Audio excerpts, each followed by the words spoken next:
Hello, hello, hello, all the kings, man. Welcome to another Friday assessment. Yes, you made it across another week. Yes, you made it to another opportunity to assess your week, to assess your performance. Yes, this is an awesome time. This is a time of reflection. This is a time to assess. This is a time to check your failures, check your successes, check the milestones, check the wins, check the losses that you had this week. Look, don't get stuck on the losses now. Don't get stuck on the losses. Remember what I told you about those strengths and those weaknesses. And the weakness is nothing but those things that you have to minimize. So the losses is those things that you learn that you do not do anymore. That's all a loss is. That's just a learning experience. It's just experience that you say, you know what? I didn't win because I did it this way. So now it's time that I got to do it this way. So yeah. Today, this Friday assessment is about it's time to wake up. It's time to wake up as men. It's time for us to get up and be about our business. Be about our Father's business for one, but it's about to be about our business. It's time out for playing. It's time out to follow the plan. Yes. It's time for us to get our mind right. It's time for us to stop waiting on somebody else to do it, thinking that they're going to come in and save us and everything is going to be all hunky-dory. Well, I'm here to let you know the one that's going to come save you is yourself. You just got to continue to put your trust in God, to put your trust, just put your life in his hands and he going to do the rest. Why? Because he has put something inside of you that is so great that all he needs is your participation. Yes. Now is not the time to get up. Now is not the time to have a pity party. Now is the time to assess. Look at the things. Look at what's going on in your life. Look at what happened this week. Have you been sitting down? Have you been lazy? Have you been being lazy? Have you been just saying like, look, man, this thing is not working out. It's not going my way. Well. You know what? You are the centerpiece of why things are not going well. Don't blame it on that boss. Don't blame it on the car. Don't blame it on the wife. Don't blame it on the children. Don't even blame it on the salary that you got. Blame it on yourself, because I told you we have to make the necessary adjustments. And you know what? Sometimes we got what you gotta call face the music. You got to look in the mirror and face the music and be like, you know what? You got to talk to yourself and say, you know what? You got to do better. You are required to do better. I demand you to do better. There is greater on the inside of you. You're like, well, I don't know about that. I don't have this experience. I don't have this degree. I have this education. I don't have this. Well, I tell you what. Go back over there to Genesis 1:26.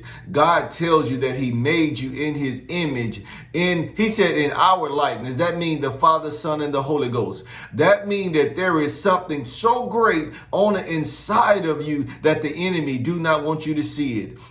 That's why you keep getting those challenges. That's why it keeps looking like failure, because the enemy wants that thing to appear as a failure. But failures are nothing but a success waiting to happen. Yes. A failure is nothing but success waiting to happen. You're like, what do you mean failure is nothing but a success waiting to happen? When you recognize where you went off track. You see, I told you earlier that those are the things that you realize that you cannot do anymore. The things that causes you to fail. You know what it is when you continue to do the same thing over and over, expecting different results. It's something called insanity. You are not going to get any different results.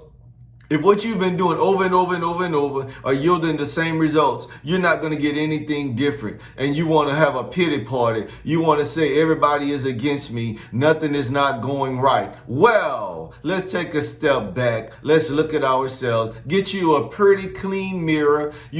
Make sure you get you some Windex or some soap and water, just some water and another towel to make sure all the streaks are gone. So to make sure that your eyes are clear. Make sure what you're seeing is nothing but a direct reflection of yourself, and say, you know what, self? It's time for me to get up, dust myself off, and encourage myself. You got to do what David did when Ziklag was burned. David encouraged himself, and what he did, he went and covered himself with the ephod, and he got before God, and he wanted to know what God had to say about what happened. He said, God, they have came in and they burned, they took our wives and our children. And he says, shall we pursue? He not only said you shall pursue, but you shall overtake. Now you got to remember, these men was in a weakened stance. They had been out fighting only to return home, and their village was burned and their families were taken captive.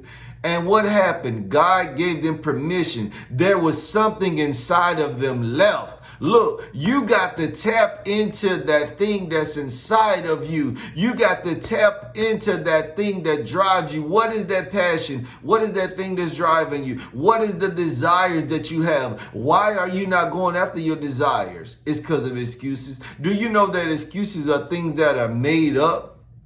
Do you know people that are lazy or doing nothing but waiting on somebody to come and save them? They're waiting on a handout.